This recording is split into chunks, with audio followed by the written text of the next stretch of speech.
Parents et amis, avec Gilles Parent.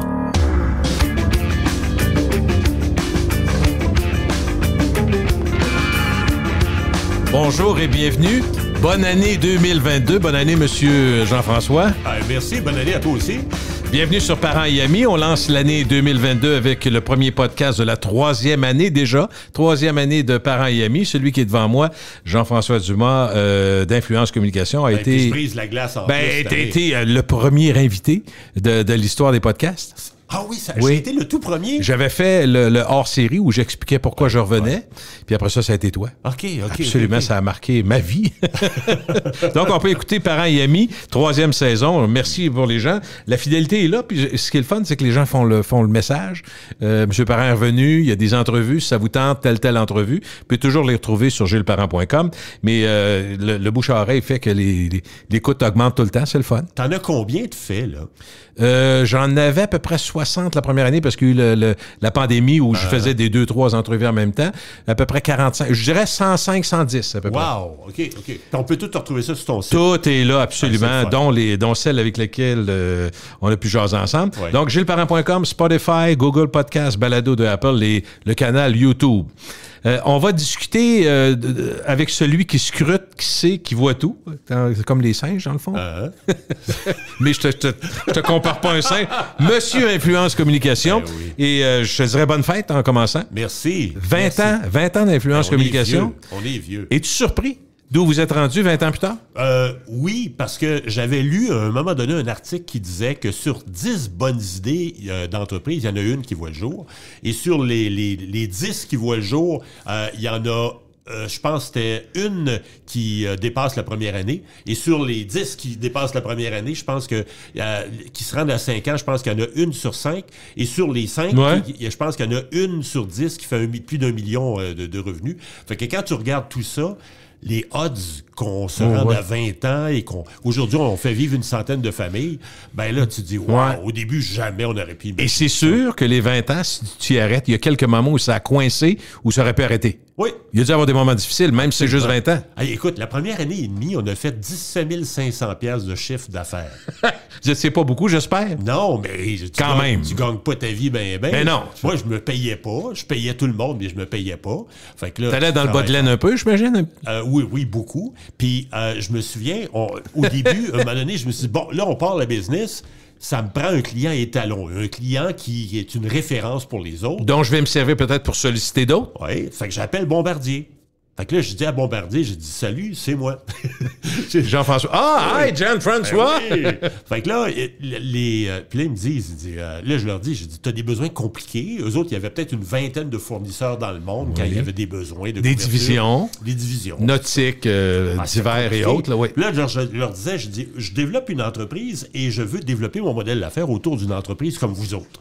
Alors, je te propose de te servir, mais ça ne te coûtera rien. Fait que là, je vais être bénévolé. Je vais le faire gratos. Fait que là, il a dit OK. Fait que là, ils ont dit oui, mais ça, c'est majeur pareil. Ben, ça a été majeur. Ça a été ta salle d'essai, là. Ben, en fait, on a développé après ça tous nos services, nos modèles et même la technologie à ce moment-là autour de ce client-là. Okay. Et on leur a dit OK, on va faire ça gratuitement pendant 6 mois. Puis si tu aimes ça dans 6 mois, tu nous embaucheras. Là, on a failli mourir de faim pendant 6 mois. Ça n'avait pas de bon sens. Mais ça allait-tu bien? Est-ce qu'il disait ça va bien? Ça allait super bien. Bon, parfait. Pendant ce temps-là, moi, je signais des contrats avec des fournisseurs. Il fallait qu'ils m'alimentent. Parce que moi, j'achetais des clips et des articles de tout le monde. Fait que tu faisais juste dépenser, là. Oui, je faisais juste dépenser. J'étais bon de dépenser de l'argent. J'étais encore bon aujourd'hui, mais au moins, on a des revenus. Oui, c'est ça. Fait que là, au bout de, pas 6 mois, mais 9 mois, on était sur le bord de la faillite. Ça n'avait pas de bon sens. Là, ils nous disent, bon, oui, on était intéressés. On y a pensé, mais on va aller en appel d'offres. Ah non, c'est pas vrai. Fait que là, ils ont embauché une firme, Deloitte Consulting, qui ont fait venir 41 entreprises de partout. Et là, puis 41, on innovait dans notre domaine. Fait qu'il y a bien du monde dans leur sous-sol qui se sont dit, hey, on va faire... Tu sais, là, dans ces affaires-là, tout le monde est capable de faire n'importe quoi. Je suis capable. Alors qu'il fallait, par exemple. Fait que là, on est passé à travers le processus et il fallait même déposer nos états financiers, montrer qu'on était solide. Hey, j'avais fait 17 500 $, moi, là. J'étais gêné de montrer ça. Seigneur. Mais on a gagné. Imagine, avec notre modèle... Si tu gagnais pas, ça se pouvait que ça ferme, là. Ben, oui. Parce que là, moi, le plan, c'était de dire, OK, je vais aller chercher un gros client et après ça, je vais aller faire un scène 1, prise 2, prise 3. Je vais aller voir les autres, dire, regarde, c'est bon, Bombardier, ça va être bon pour toi. Mais là, ça ne marchait pas, avec tout l'argent qu'on avait engouffré, avec tout l'argent qu'on avait mis, qu'on avait perdu, je me suis dit, on ne s'en sortira pas vivant. Bon, là, ça a dû être stressant avant que tu aies la réponse. As-tu pris du temps? Oui, pris du temps. Parce qu'ils disent 41, tu disais, c'est une chance sur 41. Puis là, c'est des rencontres, puis il fallait, veux-tu nous envoyer tel document, puis telle affaire. C'est très procédural. Mais le fait que tu les as servis, peut-être ça t'a fait... Non, même pas. Bon. Il fallait passer à travers des tests, on avait plusieurs rencontres, ça a été long, vraiment le chemin de croix. Et lorsqu'on a gagné, lorsque j'ai appris la nouvelle, évidemment, là... Là, tu comment? Au téléphone? Ils m'ont appelé. Ils m'ont dit, monsieur Dumas, on voulait juste vous dire qu'on a une bonne nouvelle. Ah oui? Vous avez gagné. Écoute, j'étais... Ouais, c'est sûr que tu t'en rappelles, hein? Ben oui. Ben là, écoute, ça, c'est un grand moment. Ça, j'avoue, là...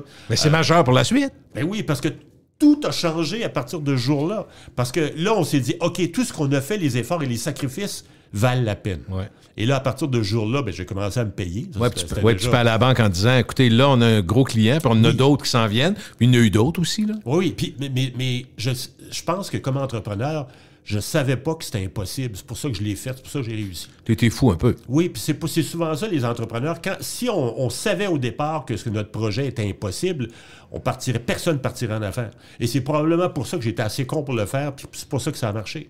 Le slogan est arrivé dès le départ, donner un sens à la nouvelle. Moi, je l'adore. Je trouve que ça représente bien ce que vous faites. En fait, je vais te dire, dans mon ancienne vie avant, j'étais à Ottawa. Et je vais te raconter. Je travaillais au Bureau des relations fédérales provinciales. Ça, c'est un prolongement du conseil privé. Ouais. Et le ministre, et moi, je servais le ministre et le premier ministre. Et c'est pendant le référendum de Charlottetown en 92. Et ma job à moi, j'étais analyste des médias au Québec. Et là, je devais à tous les jours faire une page par dossier. Et là, ça fait que les commissionnaires arrivaient, là, j'avais des 4, 5, 6... Des résumés, dans le fond? Ça-tu des résumés? Ils m'amenaient des articles et des résumés radio-télévision. Et je devais, à la fin de la journée, faire une page. Par exemple, le dossier de telle affaire, la relation avec l'Ontario, tel dossier.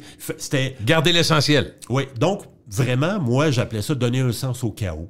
Et donner un sens un peu à la nouvelle, c'est un peu la même chose. OK, je comprends. Fait que là, à la fin de la journée, moi, quand le ministre ou le premier ministre allait donner une entrevue, par exemple, avec Denise Bombardier, je me souviens, je faisais des rapports comme ça.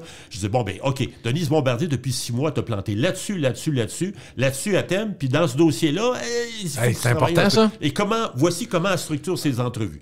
Et là, probablement qu'il ne lisait jamais mes rapports. C'est un exercice. Probablement que les fonctionnaires devaient prendre ça, puis eux autres, ils signaient leur nom en bas. C'est moi qui l'ai fait. Mais l'exercice a probablement été à la base de ce qui est devenu Influence après. Parce que donner un sens à la nouvelle, de partir du chaos, parce que quand j'ai commencé, les clients voulaient tout avoir. Et aujourd'hui, le client ne veut pas tout avoir, on va le noyer de clients. Non, au contraire. Donne-moi ce qui est important. Dans le fond, c'est ça? Pour être intelligent aujourd'hui. Le client qui est sur son bureau n'a pas de nouvelles ou l'autre client qui en a 1000, ça a la même valeur parce qu'il n'a pas le temps de lire. Tu sais, la Caisse de dépôt qui est client chez nous, quand personne parle de la Caisse de dépôt, une journée que personne n'en parle, c'est 300 mentions. C'est ça, c'est quand personne n'en parle. Et le bureau du président, sa revue de presse, n'a jamais plus que 25 pages. Parce qu'on fait ce qu'on appelle de la discrimination. Ça, c'est l'intelligence au premier niveau. C'est de choisir ce qui est important.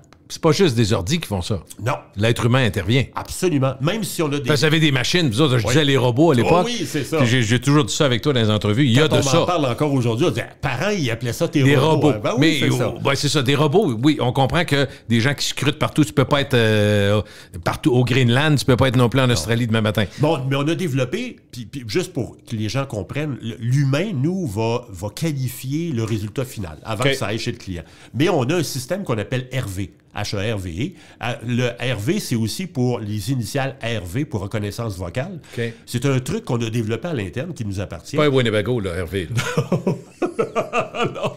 Et ça prend tout le contenu audio de la radio et de la télé. Ça fait une transcription automatique. Et dans notre système, parce globalement, on a à peu près 5000 mots-clés pour tous nos clients. Et ça dit, OK, ce que tel animateur vient de dire à la radio un matin, ça peut rejoindre 2 de nos clients et voici les mots-clés. Et là, l'humain, lui, dit, non, ça, oui, ça fait 22 fois qu'on y envoie, il ne donne pas. On va donc faire une qualification discrimination finale. positive. Mais le robot Hervé fait le premier travail de débroussaillage. Est-ce que Internet ouvert partout dans le monde vous a aidé dans votre job, business? Énormément, parce qu'avant... Ça te donne accès à des choses partout, dans le fond? En audio, mettons, là. Oui, mais c'est pas juste ça. C'est qu'avant, pour pouvoir enregistrer des stations locales dans le fin fond de la Gaspésie, ça prenait une personne qui installait, qui faisait un enregistrement local sur place. Avec Internet, tu n'as plus besoin. Ben non. Fait qu'on a des gens de partout, encore une fois, mais tu n'as pas besoin d'avoir quelqu'un localement à Coudjouac pour enregistrer Coudjouac. Et en théorie, tu me diras si je me trompe, une compagnie qui est basée au Québec, mais qui est basée ailleurs dans le monde, tu peux les servir aussi bien. Ben oui. On a des clients d'un peu partout qui nous appellent lorsque... Je veux savoir ce qui se passe en Angleterre, Royaume-Uni, parce que j'ai une usine là-bas. Oui, pas de trouble, on va trouver ça. Et plus que ça, c'est qu'il est arrivé à un moment donné des cas où on a surveillé des pays pour des dossiers humanitaires. À un moment donné, il y a une jeune fille qui s'était faite, les gens vont peut-être se souvenir, je me souviens pas du nom, mais les gens vont peut-être s'en souvenir, le dossier d'une jeune fille qui avait été kidnappée par son mari en Égypte. Et elle a été gardée captive avec son enfant en Égypte. La famille de la jeune fille n'avait pas de nouvelles. Personne ne pouvait donner des nouvelles à la jeune fille. Alors, on a un des députés au Québec, à l'Assemblée nationale, qui nous a appelés. Il disait, êtes-vous capable d'aller voir dans la presse locale s'il en parle? Alors, ce qu'on a fait... On s'est mis à recevoir, à demander avec nos fournisseurs étrangers, à ramasser les journaux locaux dans cette région-là, en Égypte, et on faisait traduire ça.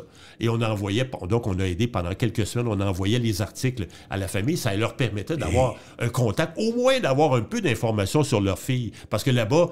Une étrangère dans cette ville-là, ça faisait bien jaser les médias. C'est sûr. Sauf que nous autres, si on ne l'avait pas fait, personne ne pouvait fournir cette information-là à la famille.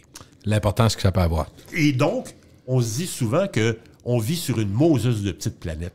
Tu peux rien dire, rien faire sans qu'on le sache. Et bien vite. Quand Guy Laliberté est allé dans l'espace, ça, c'est un cas bien spécial parce qu'il est allé dans l'espace, puis dans la fusée, il a voulu lire ce qui se disait ici. Fait qu'il a, je sais pas si on dit uploader ou downloader quand tu es dans l'espace, mais il a pu lire sa revue de presse. Space loader, qu'on dit. Il a space loadé. C'est bon, je vais m'en souvenir, celle-là. Mais ça, c'est un cas, et on ramassait des choses un peu partout dans le monde. Un des projets complètement fous qu'on a fait, le gouvernement du Canada a organisé le G7 au Québec. Mm-hmm. Et ils nous ont embauchés pour surveiller tout ce qui se disait à l'étranger, au Québec, au Canada, mais aussi partout dans le monde sur le G7. Donc, lorsqu'on a lorsqu'un client a des besoins très compliqués, là, on tripe. Là, on a du fun. Puis les autres, ils ont des moyens. Ils se disent pas, c'est pas une question d'argent. Ça coûte pas 700 millions, là, mais je veux dire, tu es capable de mettre toutes les ressources. Là. Ouais, on a des petits clients très, très, très locaux, des OSBL, mais on a aussi des clients avec des besoins archi compliqués. Le gouvernement du Québec, c'est un client? Il y a des divisions partout, là, mais... À peu près tous les ministères qui sont clients chez nous. Le bureau du premier ministre qui reçoit tous les matins plusieurs... La revue de presse, c'est souvent... Il y a une partie de vous là-dedans, souvent? Oui, c'est nous autres. Okay. C'est nous qui fournissons. Je me disais, pourquoi ils feront double si vous le faites déjà? Oui, on le fait. Beaucoup. La plupart des grandes entreprises au Québec sont clientes chez nous, travaillent avec nous. Est-ce que pour un client qui va avoir accès à vos données, sachant que vous le faites déjà pour d'autres, ça lui permet de l'avoir un peu moins cher que si tu le faisais uniquement pour lui? Tu comprends-tu ma question? Pas vraiment, parce qu'on clip déjà c'est une valeur. Tout. On clip tout de toute façon. Et là où il y a un intérêt, c'est que, évidemment, premier élément qu'il faut garder en tête, c'est que dans ce domaine-là, on est probablement sinon la dernière entreprise canadienne et québécoise qui reste. OK, vos compétiteurs sont européens et ailleurs. Tous les autres ont été achetés par des compagnies américaines ou presque. Américaines, OK. Fait que là, on est à peu près les derniers. Ensuite de ça, l'autre chose, c'est que comme on est très orienté Québec, on connaît le marché québécois. Des entreprises de l'étranger qui viennent essayer de surveiller ici, ils vont surveiller les grands réseaux Radio-Canada. Ils ne pourraient pas travailler avec toi sur certains cas? Ça arrive, mais pas très souvent. Pas souvent, OK. Pas souvent. Mais eux autres, ils se disent, regarde, on va surveiller, nous autres, ils vendent à leurs clients, on va surveiller CBC, Radio-Canada, puis on va ramasser la presse. Mais c'est beaucoup plus compliqué, ça, le marché médiatique. Je comprends. Alors, allons-y un peu sur cette année qui vient. On a deux objectifs. Regardez ce qu'a été 2021. Oui.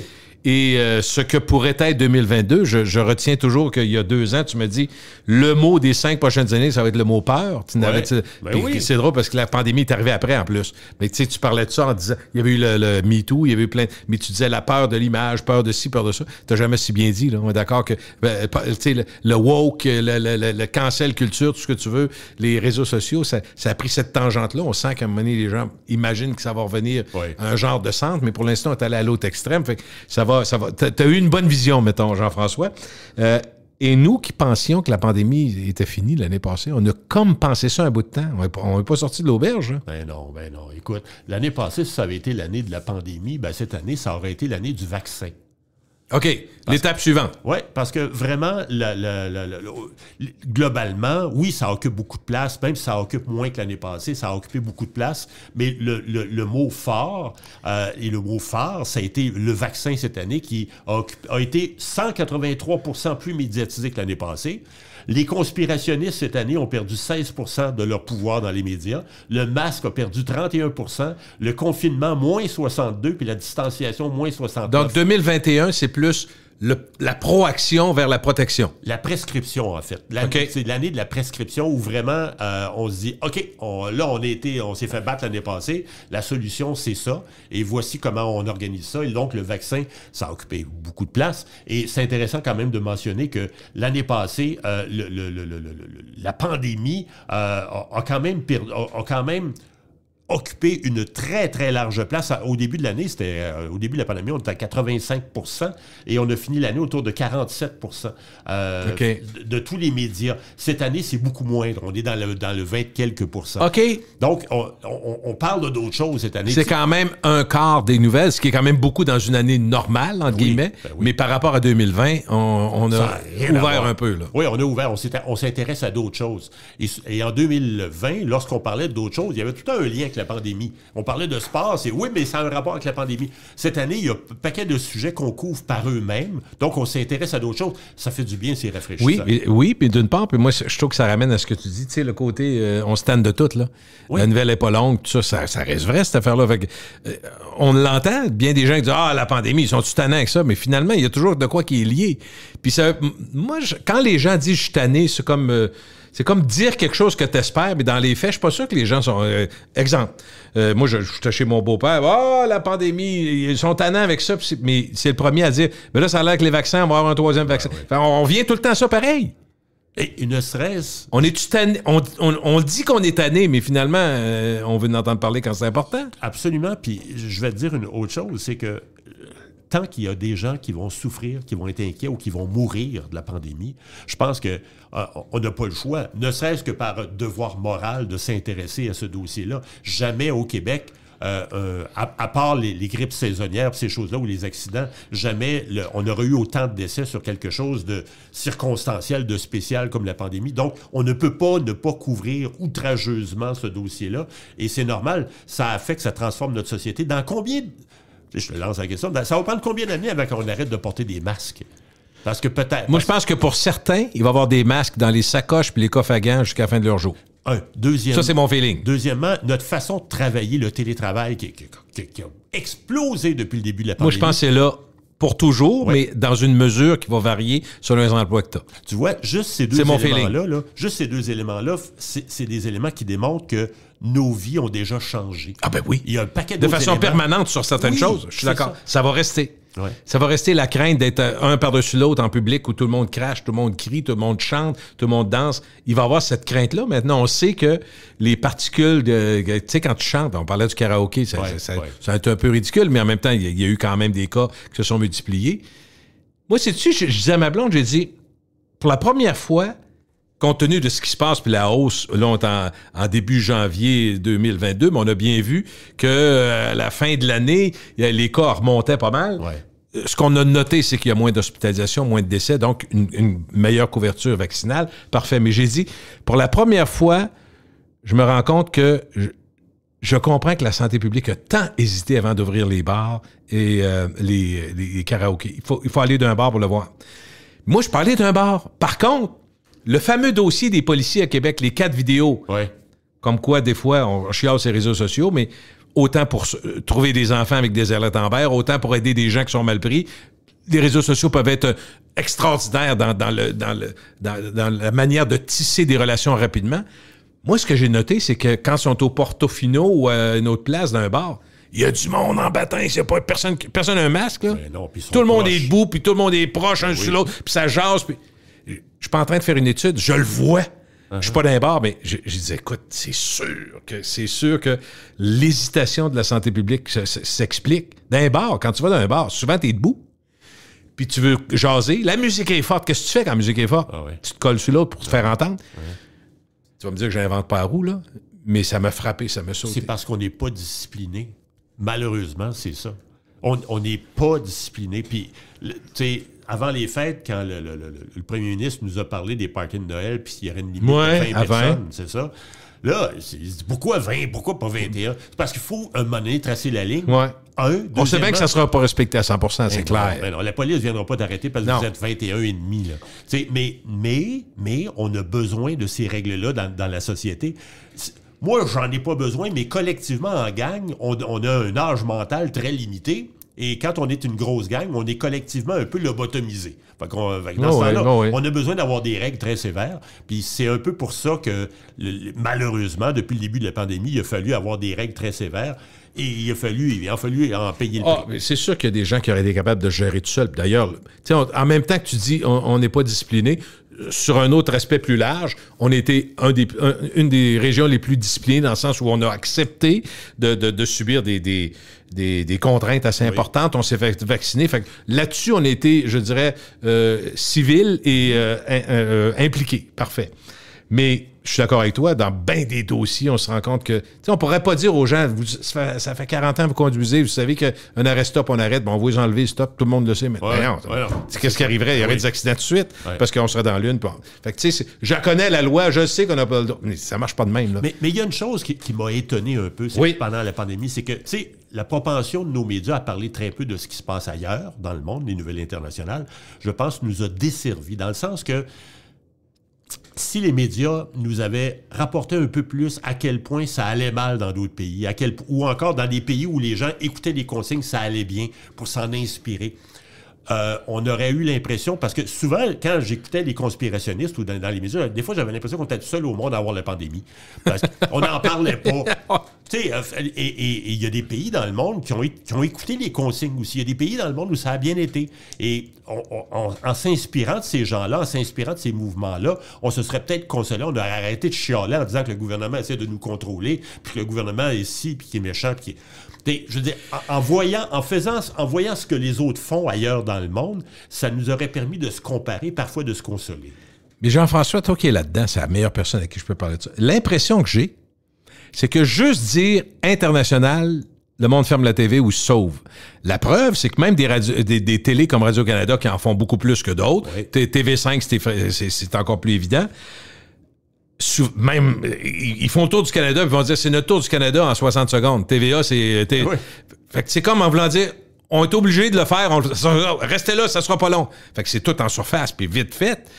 Fait que tu sais, je me dis, ce que tu dis est vrai, on aurait appris, mais est-ce que les gens l'auraient écouté? Est-ce qu'on aurait entendu? Je sais pas. J'essaie d'être positif là-dessus, puis j'ai l'impression que quand ça touche pas les gens d'ici, quand c'est pas proche du monde, quand c'est pas proche, ça intéresse pas. Écoute, j'exagère un peu. Je parle en général. Là. Mais t'as du métier, fait que ton instinct te dit ça, on risquerait d'ennuyer les gens. Mais tu sais, les Albertains, les gens de Terre-Neuve sont pas plus colons que nous autres. Mais ils font plus de nouvelles internationales que nous autres. Oui, je suis d'accord. Moi, je pense que si t'es convaincu, meilleur exemple, j'ai fait de la radio pendant longtemps, je fais encore des podcasts. Si je pense que j'ai un sujet intéressant, le mot étant intéressant, c'est bien mené, puis c'est quelqu'un qui est capable, si ton intervenant ou ta nouvelle est d'intérêt, puis elle est dynamique, elle est visuelle dans le cas de la télé, t'es capable de... Les gens ils peuvent être très intéressés à ça. Il peut avoir ça. Mais tu sais, on part tout le temps du principe, il faut que ça soit vendeur, il faut que ça soit... Il faut pas en parler trop longtemps. Pas longtemps. Ben non. Puis là, je me souviens, j'étais déjà dans les salles de nouvelles de LCN puis RDI. Là, à LCN, RDI continue, fait que nous autres aussi, on continue. Fait que ils se singent les uns les autres. Et on a tellement peur d'ennuyer les gens qu'on joue très fessier. On est très chicken, on prend pas de chance. On prend pas de chance, puis on fait comme tout le monde. Meilleur exemple de l'année, probablement, la divulgation de l'élection de la mairesse à Québec, le soir des élections. Oui. Radcan le donne, TVA tout de suite, tout le monde embarque. Puis là, tout le monde se dit, il n'y a personne qui réfléchit, il dit ça. Ah, ben là, c'est national, c'est partout, on n'a pas le choix, on embarque. Fait que tout le monde a répété ça, bien que les journalistes de Québec auraient pu dire, oh, puis par chance qu'il y a eu Jean-Marc Léger. Je le dis, là, moi, j'écoutais Radio-Canada et TVA, lors de la soirée des élections. Jean-Marc Léger a dit, attention, les premiers votes qui sortent, c'est toujours des votes qui sont le vote par anticipation. Le vote par anticipation des gens plus âgés qui veulent contrôler leurs choses, qui veulent pas... Fait que c'est pas représentatif. Ouais. Ça a toujours été de même, j'invente rien. Je vous dis, attention aux résultats. Il arrêtait pas de le dire. Puis finalement, c'est lui qui a eu raison. Ça remontait de l'autre bord. Mais tous les médias se sont garochés, puis là, ça nous a montré aussi la planète Montréal. Ouais. J'ai trouvé ça intéressant parce que, dans le fond, c'est un comité à Québec plus des robots, appelons ça de même, qui amène ça, en disant cette tendance-là, normalement, on est correct, mais le robot où les gens n'ont pas pensé, ils auraient pu le faire, mais ils n'ont pas pensé à la remontée de M. Marchand qui était annoncée à Québec. Tout le monde disait, Batin, on entend parler, puis il est partout. Puis même les sondages de M. Marchand, qui était, mettons, à 3% au début, comme la bombe en 2007, il est monté à 15, il était rendu à 30, là. Faut tenir compte de ça. Personne. Fait que quelqu'un aurait dit, si ça avait été à Québec, si on avait demandé, mettons, un pool de journalistes à Québec, il aurait dit, attendez donc une demi-heure. On verra après. Une demi-heure, il aurait tout de suite vu la tendance monter en une demi-heure.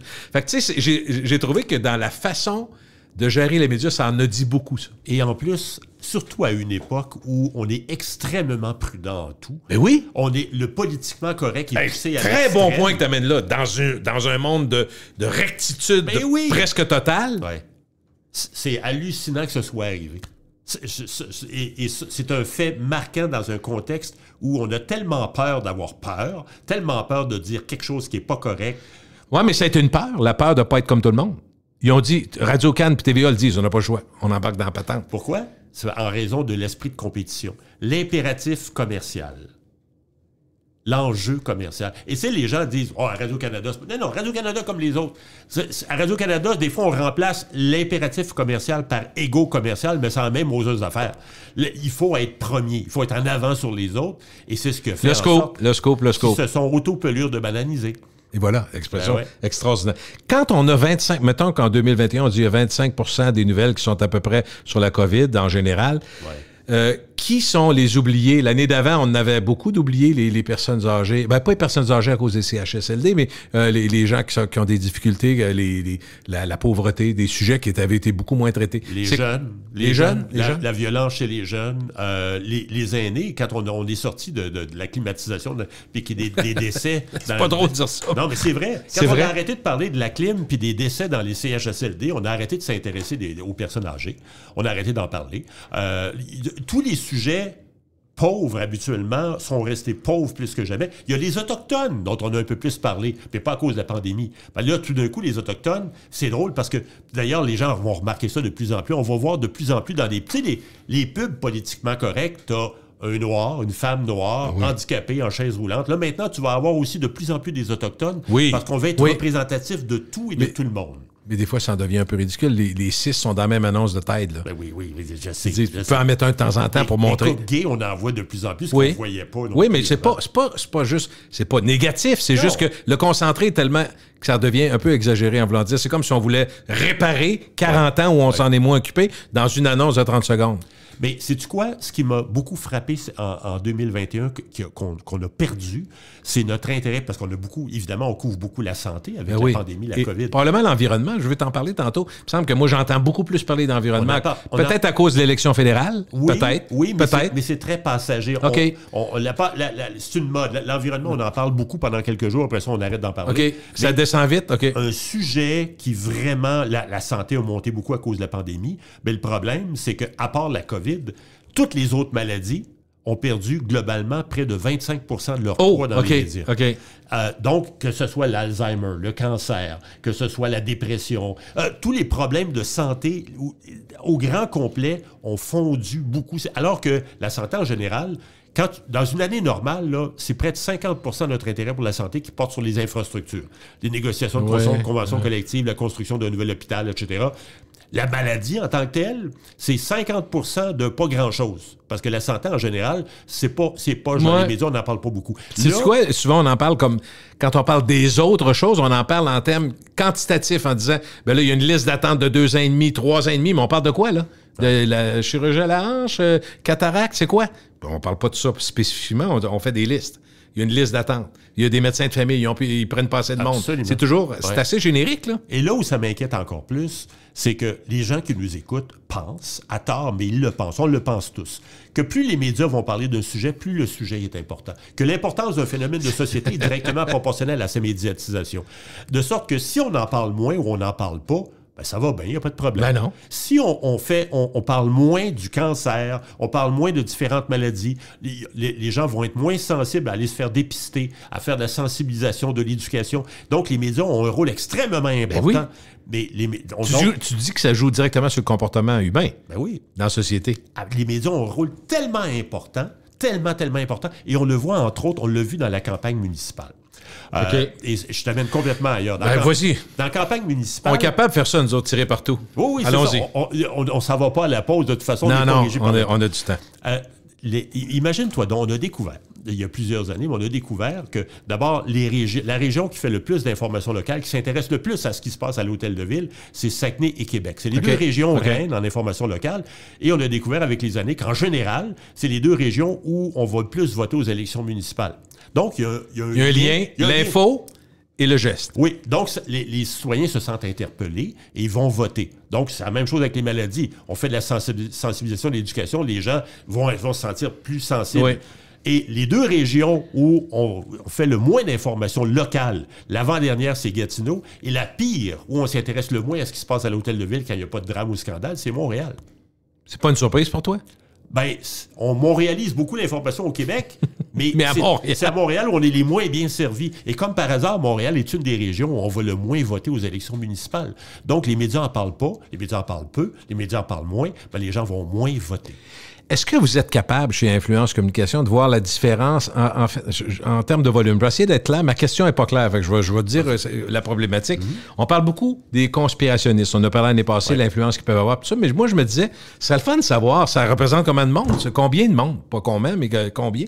Ben, j'ai pas l'impression qu'il y en a tant que ça, mais quand je lis quand je vois sur les forums, moi, peu importe quelqu'un qui écrit quelque chose, il y a toujours quelqu'un qui va arriver, qui est de la gang, là, puis il vient. Puis quand on disait, moi, quand j'étais à la radio, on disait, on fait des lignes ouvertes, puis là, on parle d'un sujet qui interpelle une petite partie de la société, ils vont se mettre 25, ils vont tous prendre les lignes, puis finalement, tu as l'impression que tout le monde est d'accord. Tu comprends ce que je veux dire? On disait, on va se mettre à la gang, vous allez voir qu'on va contrôler la ligne ouverte. Parfait, ça c'est déjà fait. Fait que je me disais, est-ce qu'il n'y a pas un peu de ça, les conspirationnistes? Ils sont organisés, c'est des gens qui... Puis ils donnent l'impression qu'ils sont 25 % du monde alors qu'ils sont même pas 3 %. T'as raison, mais je pense que ce qui fait qu'ils ont l'air énormes, ils ont l'air nombreux, c'est qu'on les entend beaucoup dans les médias. On leur donne le crachoir souvent. Avant la pandémie, les conspirationnistes avaient l'air d'une gang de Raéliens. Tu sais, quand on invitait Raël, c'est vrai. Ben oui, c'est une curiosité. Oui, puis là, on les écoutait. Ils ont-tu l'air fous? Mais là, pendant la pandémie, il est arrivé de plus en plus de gens connus qui avaient une crédibilité, que ce soit des artistes, des gens d'affaires, qui, des fois, ont des propos folkloriques, mais à la base, ils avaient une crédibilité. Mais prends en France, le médecin, je cherche son nom, là, avec sa glyclochlorine. C'est un médecin. C'est un médecin. On ne sait pas c'est qui, je suis prêt à dire son nom, mais je sais qu'il y a eu un impact majeur parce que c'est un médecin. Oui. Et donc, les médias... Même si c'est pas crédible, les médias lui donnent le crachoir. Il y a l'étiquette de médecin. Tu as l'étiquette d'être un artiste, quelqu'un de reconnu qu'on a vu beaucoup dans des téléromans. Ben, on va te donner le crachoir. Donc, tout d'un coup, on va t'entendre beaucoup. Et par conséquent, plus on en entend parler, plus on pense que c'est crédible. Est-ce que, tu sais, quand Jean-François, quand on regarde les nouvelles, on dit... C'est pas très vendeur des nouvelles positives, à moins que ça soit exceptionnel comme histoire ou que l'intervenant soit exceptionnel. Mais souvent, c'est des nouvelles plutôt négatives. Hein? Dans la société, c'est à peu près ça. Là. C'est ce qu'on dit, grosso? Entre 14 et 16 % des nouvelles sont positives.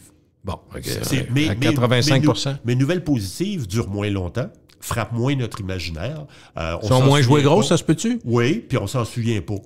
C'est parce que c'est bien mieux quand il y a du sang et un scandale. Quand c'est gros, ça va être, mettons, une famille du Québec gagne 67 millions. Ça fait rêver. Là, tu vas l'avoir en première page. On va prendre toute la page. Oui. Ça, tu vas le voir. Mais pour ce qui est des conspirationnistes, est-ce qu'on pourrait le voir à l'envers en se disant, dans le fond, tout le monde, le gouvernement a fait une bonne gestion. Dans l'ensemble, les gens ont embarqué au Québec. Prenons le Québec, ont embarqué, ils sont allés se faire vacciner. On a beaucoup parlé de ça. Finalement, les chiffres sont pas mauvais. On s'en sort pas si mal. Même là, on a vu à la fin de l'année, il y avait moins d'hospitalisation. Fait que quand tu arrives avec les conspirationnistes, c'est comme si dans la salle de ville, ils disaient, enfin, on a de quoi de différent. des brasseux de marde. Tu comprends ce que je veux dire? C'est comme si on disait la différence, c'est important, parce que sinon, on dit tout le temps la même affaire. Oui, mais... Y a-tu un peu de ça? Parce que tu dis, on leur donne de la place. C'est vrai, mais c'est parce que dans la perspective du média, c'est intéressant. Ils font quelque chose, même quand ils ont l'air fous, c'est intéressant. Ça fait... Oui, souvent, il y a un argument contradictoire, mais ça aide à faire le show. Parce que, pour que les gens le comprennent, là, le journaliste, sa job, c'est de trouver de la nouvelle, de la rapporter, de la traiter. Le but du média, c'est quoi? C'est pas de rapporter de la nouvelle. Pas tout. C'est d'être rentable. C'est de faire du cash. Tu sais, quand tu es à la radio, là, même si tu parles de choses super pertinentes et importantes, si tu es plate, tu vas te faire sacrer dehors. Assurément. Tu dois privilégier ce qui est intéressant. Le média doit être rentable. C'est une machine à faire du cash ou du moins de garder l'auditoire captif. Et par conséquent, les conspirationnistes, dans un dossier où ça allait tellement mal, d'avoir une opinion contradictoire et très colorée et d'avoir des événements créés par des conspirationnistes, ça aide à alimenter le show qui est l'information, parce que l'information, c'est aussi un spectacle, c'est pas juste un service public. Il faut que ça soit intéressant. Sinon, il n'y aurait pas de petite musique, puis c'est vrai, il faut, pour que les gens restent captifs, il faut que ça soit intéressant. Est-ce qu'on a fait tous nos tops de 2021? Parce qu'il y a plein de sujets dont on peut parler, mais essentiellement, ce qui a marqué, bon, on le dit, la vaccination, donc le côté... Écoute, j'ai une nouvelle pour toi. On n'a pas fait les personnalités. J'aimerais ça que... Je sais pas si tu as ça, les grandes personnalités de l'année? J'ai pas ça, mais François Legault, c'est François Legault. Ben oui, OK. François Legault. Et les autres? Oui. Okay, François Legault, encore une fois cette année, est arrivé... Là, pour une fois, Donald Trump n'est pas arrivé premier. Ben, ça arrive souvent depuis une couple d'années. Ben, Dubé ne doit pas être loin non plus. Parce non, il fait partie du top 5, 10. Mettons, top 10, oui. Puis dans le top 10, tu as aussi, évidemment, tu as le Canadien qui est présent, Carey Price, Marc Bergevin, Brendan Gallagher qui en font pas partie. Choix. Mais la nouvelle 2021, la plus médiatisée, et ça peut être rafraîchissant pour les gens qui sont tannés qu'on entende parler de la COVID. Pas occupation double, là, non? Non. La nouvelle, parce que nous, on analyse tout le temps sur 7 jours. Pourquoi? Parce qu'il y a moins de 1% d'actualité qui subsiste à une période de 7 jours. Habituellement, là, ça vit et meurt. Puis il faut comprendre que la COVID, c'est pas une nouvelle. C'est un thème, OK? C'est que aujourd'hui, on annonce une hausse de cas de COVID. Aujourd'hui, il y a une personne on annonce qu'elle a attrapé la COVID. Ça, ce sont des nouvelles. Mais la COVID, c'est pas une nouvelle, c'est un thème. Donc, quand on analyse individuellement les nouvelles, la nouvelle la plus médiatisée en 2021, ça n'a rien à voir avec la COVID. La nouvelle la plus médiatisée l'année passée, c'est la couverture des élections fédérales. Arrête, toi! Du 13 au 19 septembre. Ah oui? Oui. Et puis après ça, tu as eu les élections municipales, tu as eu les Jeux un peu plus loin, les Jeux olympiques de Tokyo, l'assaut au Capitole américain. Mais dans les 20 premières nouvelles les plus médiatisées, il y en a 9 quand même qui sont rattachées à la COVID. Donc, ça démontre que la COVID a été omniprésente, extrêmement importante dans l'actualité. Qu'est-ce que ça donnerait si on enlevait la COVID, mettons? On prend il resterait les élections fédérales, les élections municipales, qui passerait puis qui passe pas, là? Ben là, t'ajoutes là-dedans la Journée internationale des droits des femmes, la commémoration du premier anniversaire du début de pas de la pandémie, mais l'élection, qu'est-ce qu'il y a là-dedans? Je regarde, là, le 20e anniversaire du 11 septembre 2001. C'est des ferait qui viennent se glisser si on fait le même exercice. Ils n'ont pas fait la cote dans l'autre, mais si tu enlèves la COVID. S'il n'y avait pas eu de COVID, là, ça ferait partie du palmarès des nouvelles les plus médiatisées. Mais évidemment, les élections fédérales, c'est ça qui a dominé dans l'actualité. Les médias les plus cités, c'est toujours les mêmes, mettons? À peu près toujours les mêmes, évidemment. La presse, Radio-Can, TVA? Oui, absolument, tout le temps. Ça bouge pas année après année. Ce qui a beaucoup changé dans les dernières années, ça a été, évidemment, pas dans les dernières années, mais depuis le début de la COVID, ça a été les thèmes. La santé est devenue tellement forte. Oui. Évidemment, c'est normal. 85% du contenu l'année passée, en 2020, c'était sur la COVID pendant les premiers mois. Donc, c'est normal que la santé soit un thème omniprésent. Mais on ne fait pas plus de prévention. Est-ce que, dans ce que tu lis, de ce que tu vois, puis écoute, on n'est pas des devins, là, est-ce que tu vois que l'arrivée de la 3e vaccination, pour la plupart des gens, on comprend qu'en début d'année, là, ça va être les 60 ans et plus, je vais arriver là, moi, puis on sent que cette année, tout le monde va avoir sa 3e dose, là, ça va arriver d'ici l'été probablement. Est-ce qu'on n'est pas dans une phase où on se dit, OK, on arrive peut-être, pas à l'équilibre, mais on va vivre avec pour un bout, là. Probablement une fois ou deux par année, on va se faire vacciner. Tu sens-tu que, même si on dit qu'on est encore dans le même film, que le film, il vient d'attraper la couleur. On est passé noir et blanc à la couleur. Mais moi, j'ai comme l'impression qu'il y a quand même un passage qui est en train de se faire avec la 3e dose. Même s'il y a eu Omicron et tout ça, mais je me dis, des variants, il va en avoir presque toujours là. Ben ça va demeurer constant, sauf qu'à un moment donné, la trame narrative, si on l'appelle comme ça, va évoluer dans le sens que si l'année passée, ça a été, en 2020, ça a été la pandémie, là, après ça, la vaccination, je pense que là, on va... La trame narrative... Le vivre avec, quelque chose comme ça, là. C'est ça, puis ça va devenir moins omniprésent. Ça va devenir, je pense qu'on en a pour quelques années avant de s'en sortir définitivement, sauf qu'à un moment donné, on va s'habituer de vivre avec, puis ça va devenir un peu comme le thème du cancer, qui, dans l'actualité, occupe quand même pas mal de place au niveau des maladies, mais on vit avec, on en parle, c'est comme un bruit de fond constant. Fait que j'ai l'impression que la pandémie, pour une couple d'années encore, ça va être un bruit de fond bruyant, mais qui va s'atténuer progressivement. Ce qui est quand même étonnant comme observateur, parce que vous le faites pour vos clients, c'est qu'il y a quand même des notions extrêmement importantes monétaires qui sont reliées à la pandémie. Quand tu y penses, je prends juste le monde de l'aviation, les voyages, c'est fou l'impact que ça a eu. Mais t'as pas le choix. Tu te rends compte que le gouvernement prend des décisions qui, en temps normal, si tu fais ça, oublie pas que tu vas scraper, mettons, une compagnie aérienne. Personne ne ferait ça. Ça prend quelque chose de tellement gros, pensez. Dans l'actualité, ça a eu des impacts. Il y en a qui sont jamais relevés, puis on sait qu'il y en a qui se relèveront pas. On sait qu'on est en train de changer. Il y a bien des gens qui avaient des restaurants qui ont dit « Moi, c'est pas de valeur, je passerai pas ma vie à engager, désengager, fermer, rouvrir, 3 jours, take-out. Bonsoir, je fais d'autres choses. » Ah oui? Ça a aussi amplifié... Ça a marqué 2021 un peu, ça, le nombre de personnes qui ont switché puis qui ont décidé de prendre des cours. Là. Ben, puis pas juste ça, c'est que je te dirais, l'aide gouvernementale, en voulant aider les gens, est venue accélérer la crise de la main-d'œuvre au Québec.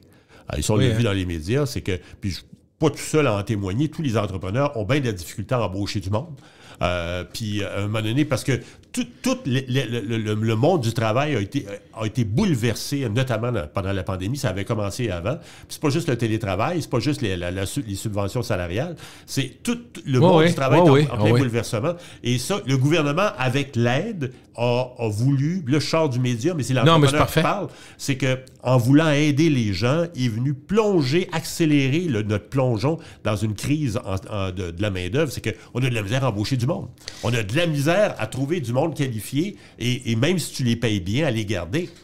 Vois-tu d'un gouvernement qui est en allée au Québec, qui est en allée électorale 2022, qui va être... on comprend que, puis en même temps, ils ont sorti le chéquier pas mal. On riait de Justin Trudeau qui sortait ça à coups de milliards, mais au Québec, ça va assez bien aussi. Dans l'histoire des garderies, qui sont depuis quelques années syndiquées, on a offert 23 %, puis ils sont encore en grève générale. Une chose qui était inimaginable pour bien du monde. Mais ce que des entrepreneurs me disent, quand le gouvernement dit, ou quand les syndicats soutiennent les employés de soutien, c'est que de dire les gens qui font la nourriture dans les garderies ou qui font d'autres travaux qui sont plus manuels, puis qui leur disent on veut que vos salaires montent. Si, exemple, on passe de 14 à 19 ou 21 $, qu'est-ce que tu penses que ça fait pour ceux qui travaillent dans les restaurants, qui font le ménage ou qui sont dans la cuisine? Ils peuvent plus gagner 14 si le gouvernement donne 21 pour la même chose dans les garderies. Fait que, en voulant aider avec l'argent du grand public, le gouvernement, moi, je pense nuit à l'industrie, à tout le monde. Oui. Es-tu d'accord sur la base des salaires, là, les jobs d'entrée de job ou le premier niveau? Là? Puis l'autre paramètre à garder en tête, puis moi, je suis pour l'enrichissement de tout le monde. Ben oui. C'est l'augmentation du salaire minimum. J'écoutais un moment donné différents politiciens qui disaient on devrait monter ça à 20 $. Ben oui. C'est parce que c'est pas juste ça. C'est que si tu augmentes le salaire minimum à un certain niveau, tous les salaires au-dessus vont aussi augmenter. Tu peux pas augmenter l'écart, ben non. Fait que les gars, si tu augmentes, mettons, de 20 % celui qui est en bas, celui qui est en haut, il va vouloir augmenter lui aussi. Fait que ça le marché des entreprises, les gens d'affaires ne peuvent pas suivre aussi vite que ça. Puis on sent que les problèmes d'emploi, ça va prendre une conjonction de plusieurs éléments, dont l'immigration, mais pas que ça. Ça va prendre aussi... Parce que l'immigration, faut que j'aille oublier, Jean-François, on sort un peu de notre mandat, mais l'immigration, c'est pas juste des jeunes de 19 ans puis 23 ans qui arrivent. Là. Des fois, c'est des familles qui sont dans des endroits où il y a des problèmes il y en a en masse, de violence, puis qui arrivent. Il peut y avoir un père de 55 ans, tout ça. C'est pas des forces vives pour les 40 prochaines années. Il va falloir faire des bébés, il va falloir trouver d'autres idées aussi, requalifier des gens. Je pense que l'idée n'est pas folle, mais on comprend que ça sera pas de même en criant ciseaux. Mais la formation, oui, on parle de l'immigration, mais la formation de la main-d'œuvre, c'est aussi les gens qui travaillent ici. Un moment donné, de les recycler. Oui, mise à jour des connaissances. Oui. Des fois, c'est juste ça. Tu sais, les gens, il y a beaucoup de gens qui ont perdu leur job en restauration, par exemple. Il y a une bonne proportion de ces gens-là qui vont probablement migrer, qui vont avoir besoin de formation pour faire d'autres choses. Peut-être dans le monde de la santé. Parce qu'il y en a de l'ouvrage, on sent. Tu sais, puis c'est une affaire, on en riait un peu, mais c'est assez prévisible là, que la pyramide des âges allait faire que ça allait monter. Là. Ouais. Ça fait 30 ans qu'on nous dit ça, qu'éventuellement, il va y avoir des départs à la retraite, qu'il va manquer de relève. Mais est-ce qu'on s'est bien préparé? C'est une autre question. Mais là, ça amène autre chose. Tantôt, on parlait de télétravail. Le télétravail va beaucoup influencer notre façon de travailler, notre besoin en formation et la main-d'œuvre en général. Parce que moi, là, en télétravail, j'ai des gens qui travaillent chez moi. J'en ai une couple qui sont en Europe. Parce que eux autres, ils sont pas même sur le même fuseau horaire. Fait que c'est facile pour moi. Ça fait ton affaire, toi? Ben oui. Ça fait mon affaire. Fait que moi, je faire travailler du monde d'un peu partout. Moi, j'ai peut-être 85% de mon staff maintenant qui est complètement installé en télétravail, qui sont installés un petit peu partout. Donc, ça amène la main-d'œuvre est en pleine transformation et va l'être de plus en plus dans les prochaines années. Vrai. Et donc, ce qu'on disait, moi, j'avais lu de quoi? Il y a plusieurs années, quelqu'un me disait, l'analphabétisme, un jour, ce ne sera pas les gens qui ne savent pas lire. C'est les gens qui ne sauront pas se servir de l'informatique. Ben oui, on est là. On approche là, en tout cas, on n'est pas rendu là. Parce que si vraiment tu fais une croix là-dessus, tu ne veux pas toucher à un ordinateur, tu n'as pas le choix. Tu sais, je veux dire, un jour, tu vas te peinturer dans un coin. On va prendre le temps, on va finir là-dessus, mais il y a quand même beaucoup à dire. On va prendre le temps de s'accrocher sur les 20 ans d'influence communication, puis essayer de comprendre les grands axes de l'écosystème médiatique, comment ça a changé en 20 ans.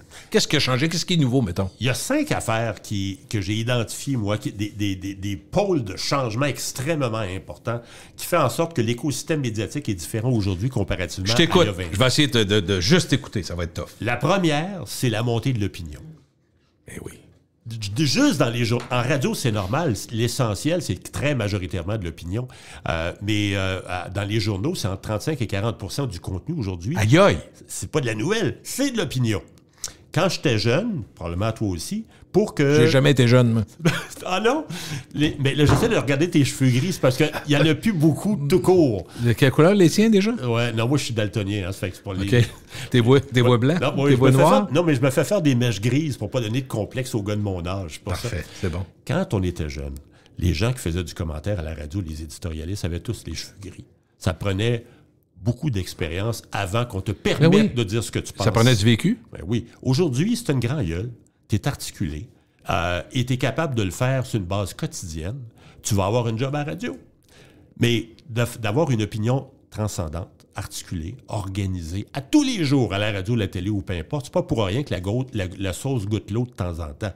Parce que tu peux pas être brillant et génial à tous les jours, mais on demande ça. Mais c'est parce que ça coûte moins cher aussi. Quand tu regardes ça, tu prends quelqu'un de passage, tu dis, viens donner ton opinion, puis on a toute une opinion sur quelque chose. On veut-tu l'entendre, c'est autre chose. Ouais. Mais ça explique comment, entre autres, la radio se déploie de façon différente. Et comme par hasard, la radio, l'impact de la radio en termes d'audience n'arrête pas de baisser. Il n'y a pas que ça. Il y a aussi l'offre. Oui. Tu as une offre, tu Spotify de ce monde, tu as le XM de ce monde.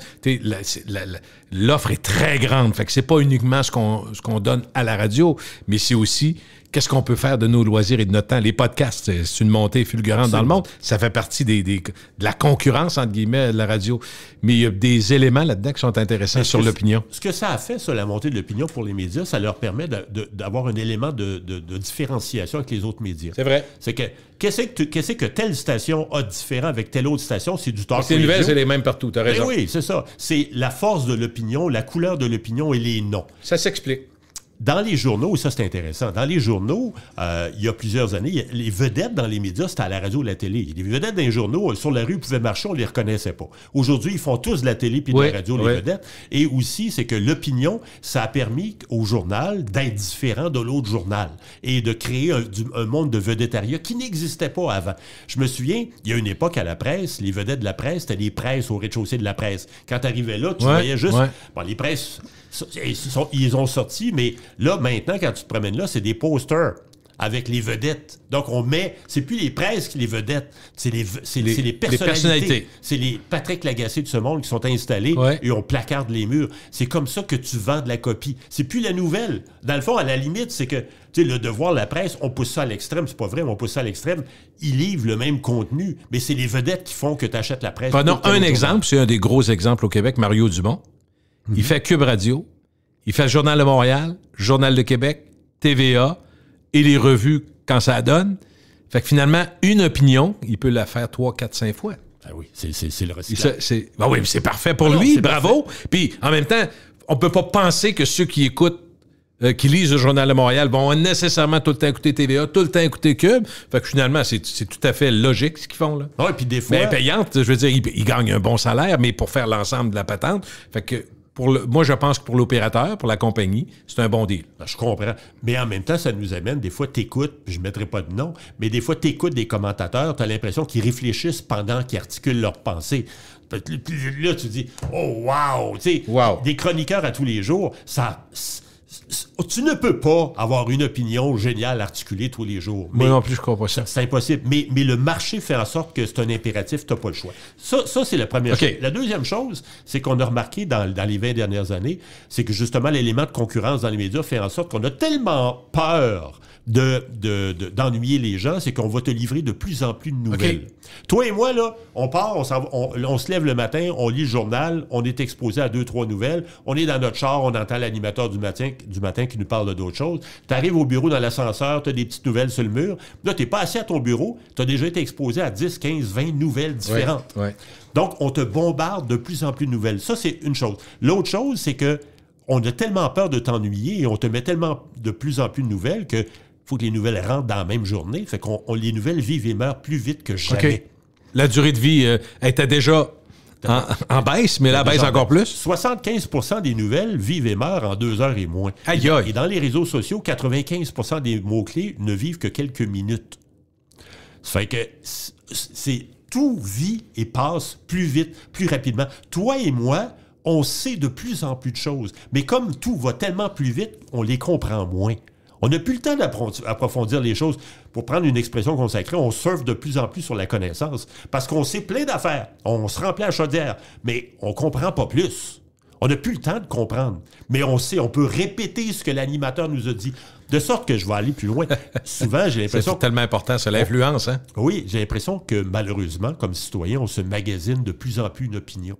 On se forge plus une opinion. On écoute ce que Martineau... je l'aime bien, Martineau, mettons. C'est parfait. Ouais, je trouve que ça a de l'allure. Puis là, tu prends ça, tu dis, OK, parfait. Ça va être ça. T'as plus le temps. T'as plus le temps. Je me souviens, écoute, dans les années 90, à un moment donné, je donnais des cours en relations publiques et j'expliquais qu'à ce moment-là, quand les éditorialistes s'emparaient d'une nouvelle, la nouvelle est en phase terminale.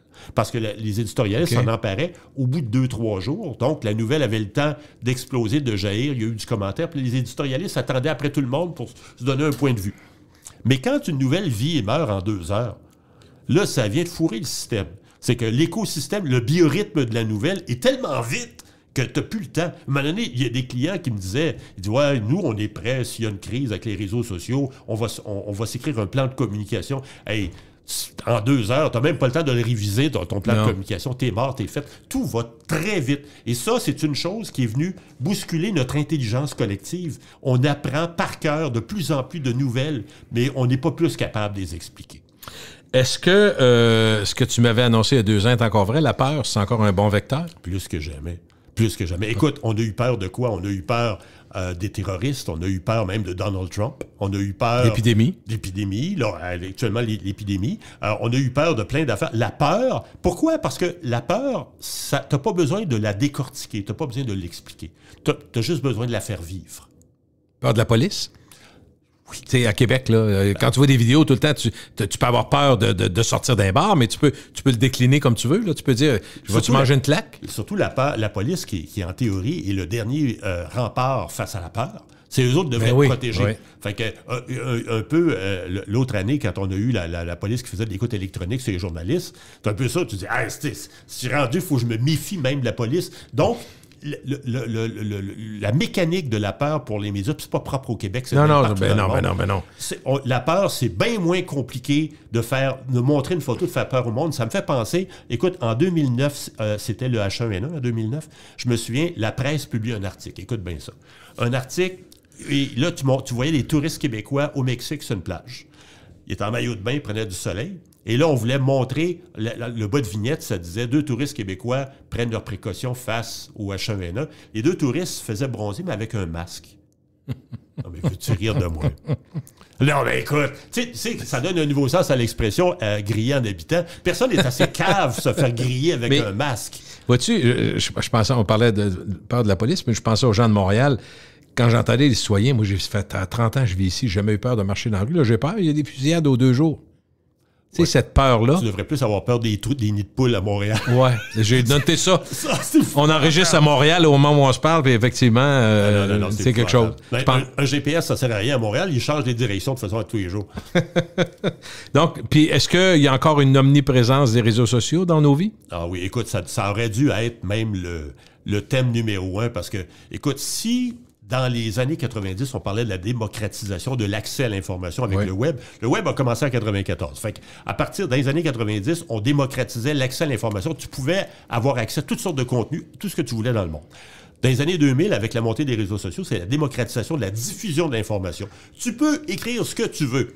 Avant, si tu voulais écrire à quelqu'un, il fallait que tu prennes un papier, t'écrives, tu lèches un timbre, puis tu y envoies par la poste, puis 3-4 jours après, il allait le recevoir et t'espérais un jour qu'il le lise. Bien, aujourd'hui, tu peux écrire et tu peux dire n'importe quoi, n'importe quelle connerie à n'importe qui. Et ce qui m'a frappé dans le domaine des médias, c'est le comportement différent qu'ont les gens de médias dans les réseaux sociaux comparativement à leurs médias. Ah bah oui. En ondes, ils vont dire telle affaire, mais... Sur Facebook ou sur Twitter, ils vont y aller un peu plus raide. Oh, ils se lâchent là, c'est pas mal sur Twitter. Il y a un paquet de choses qui se disent et qui se font. Et c'est l'effet de meute dans les réseaux sociaux. Et le comportement est différent. Toi, quand tu étais à la radio, tu parlais d'une nouvelle, tu parlais souvent à la 3e personne du singulier. On pense qu'il est arrivé telle affaire. Dans les réseaux sociaux, c'est la première personne du singulier. Je pense que t'es le même. Donc, il y a un engagement social, pas social, mais personnel et émotif. Et c'est pas pour rien qu'il y a autant de chicanes. Et je rappelle encore une fois que nous, on répète et on conseille souvent à nos clients « Never, never drink and tweet ». Parce que les chicanes de Twitter, ça arrive souvent le soir. Ouais. Les gens ont pris un verre de vin, ils disent « L'enfoiré, moi, ils disent ce que je pense de lui ».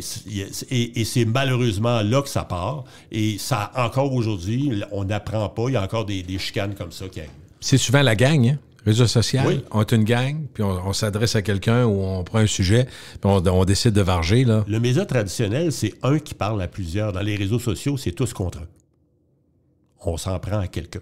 Et pour toutes sortes de raisons, à tort ou à raison, là, on s'en prend. Et l'effet de meute est extrêmement fort et c'est très représentatif de ce qu'est devenu l'écosystème média. Et le média traditionnel, ça a tellement d'influence que lorsque Twitter, Facebook deviennent débiles, le média traditionnel va parler jusqu'à 13 fois plus d'une nouvelle. Donc, on disait tout à l'heure que les médias se singent beaucoup. Bien, le Twitter, il en parle. Hey, gang, il faut qu'on en parle encore plus. Fait que LCN va encore en parler. Va nourrir la bête. Ben oui, absolument. Hey, Jean-François, c'est le fun en maudit. Merci. C'est fini déjà. Ah oui, bonne année 2022. Ben, toi aussi. Salut. Salut.